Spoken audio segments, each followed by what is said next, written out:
Hi, my name is Tex Sawyers. So good to be with you again today. Wow, it's Wednesday, Hump Day devotion, and hope that you're having a great day today. Maybe you have some friends that you could share this program with and share the Word of God. Maybe they need a word today just like we do. We get up every day. We need a fellowship with Jesus Christ. And so I want to talk to you a little bit today about something that I've been ministering on for my own self and for our church. I want to talk to you today about our faith. I want to talk to you some today about the greatest faith. I've been doing a series in our church on this and kind of got it on my mind, and I thought maybe you might enjoy talking about the greatest faith.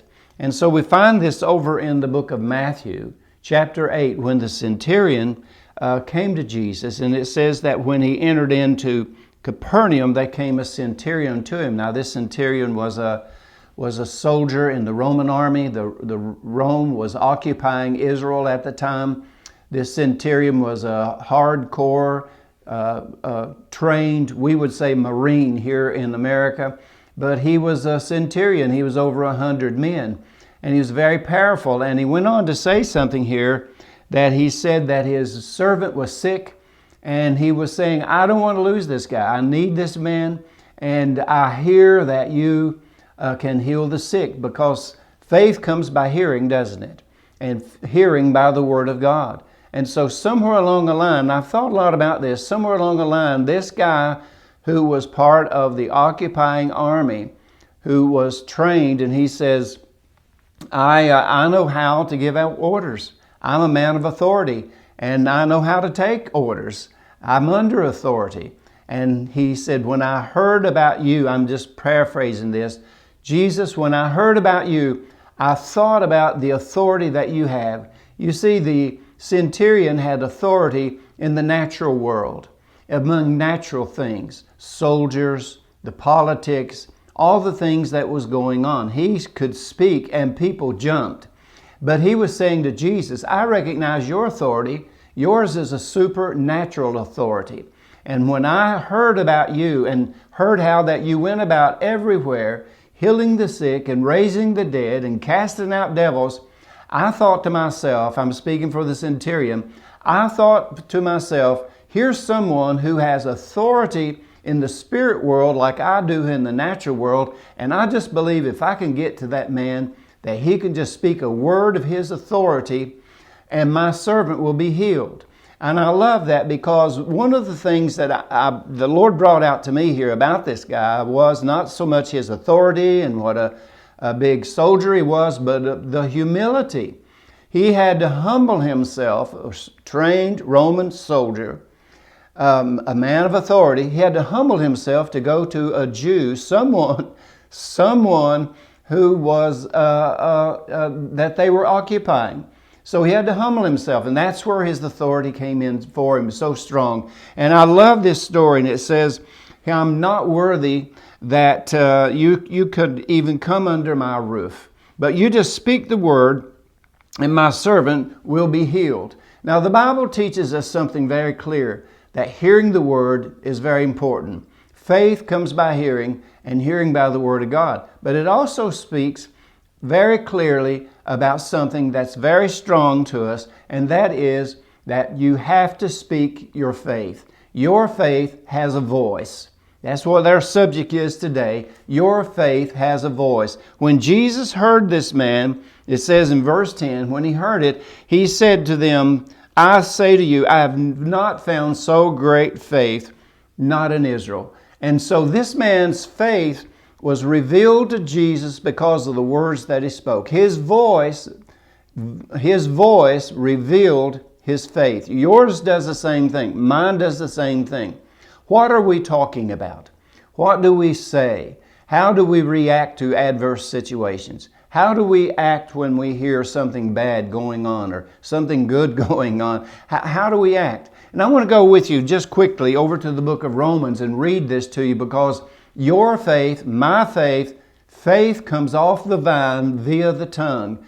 We have faith in our heart, but if we want our faith to get out there and move mountains and walk on the water and heal the centurion's servant, we've got to speak our faith. And so here in the book of Romans chapter 11, it says, Now listen to this. How then shall they call on him in whom they have not believed? And how shall they believe in him of whom they have not heard? And how shall they hear without a preacher? And how shall they preach except they be sent? As it is written, how beautiful are the feet of them that preach the gospel of peace and bring glad tidings of good things.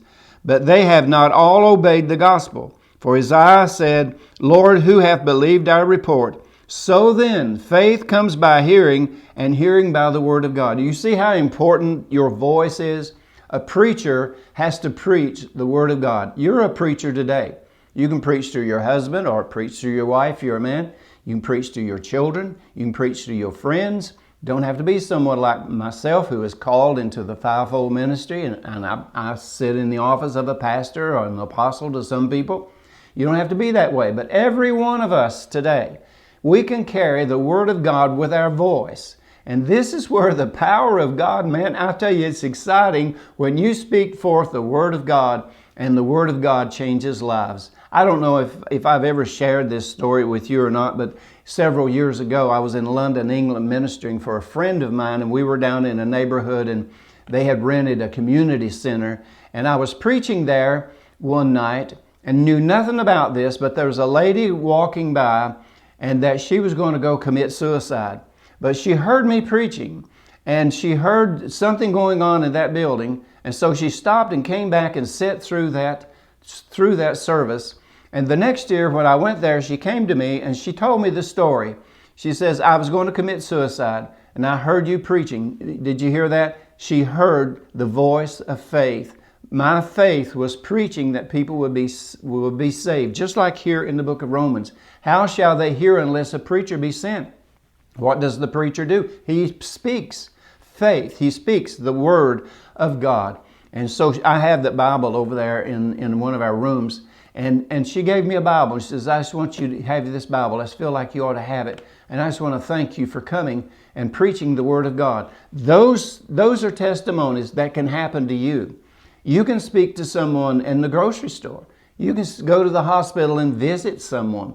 You can talk to people in your church, teach a Sunday school class. Faith has a voice. Your voice speaks your faith. Whatever is in your heart is going to come out your mouth. And so just remember that. If you're speaking negative, if you're talking trash, get out of that and get in the Word of God. You cannot separate Jesus and the Word. The Bible tells us in John that the Word became flesh and dwelled among men. When we speak the Word, we're speaking Jesus. When we speak Jesus, we're speaking the Word. If you want to seek God today and seek Him for a word for your life or a word for your family, get in the Word of God. Get in the New Testament. Read the Gospels. Read Paul's letters. Read what's going on in this day and time. After the law was fulfilled with Jesus on the cross, before the rapture of the church and Revelation is revealed, in this period of time, get in the Word and let your voice be a voice of faith. Just like here with this centurion, Jesus saw his faith because he heard him say, just speak the word. How about you today? Can you just speak the word and know that things are going to work out? I want to pray with you right now in our closing moments of this program. I just believe that today you're going to begin to do what my mother used to tell me to do. Boy, watch your mouth. And today we need to begin to watch our words and let our faith be positive. Father, I pray for these today that are watching. I pray today, Father, they may be out of church. I pray for them to get back in church. I pray for someone that may not be saved. Someone has gone cold, got backslidden. I pray for them today that they be saved. And if you would just ask Jesus to come into your heart, forgive you of your sin, write your name in the Lamb's Book of Life, get in a good church, get in Bible study, pray, and seek God's face, you'd be amazed what God will do for you. It's been so good being with you here on this Wednesday. My wife and I, Juanita, are here every Sunday at 10:30 at Cornerstone Church, Fairfax Avenue, Richlands. 10:30 live broadcast at 11. Our daughter Stephanie leads the worship. It's dynamic. We have prayer for the sick after we go off the live broadcast and we minister to people in the gifts of the Spirit, come and be with us. We'd love to have you. God bless you. So good being with you today. Go out and just let Jesus be Lord of your life.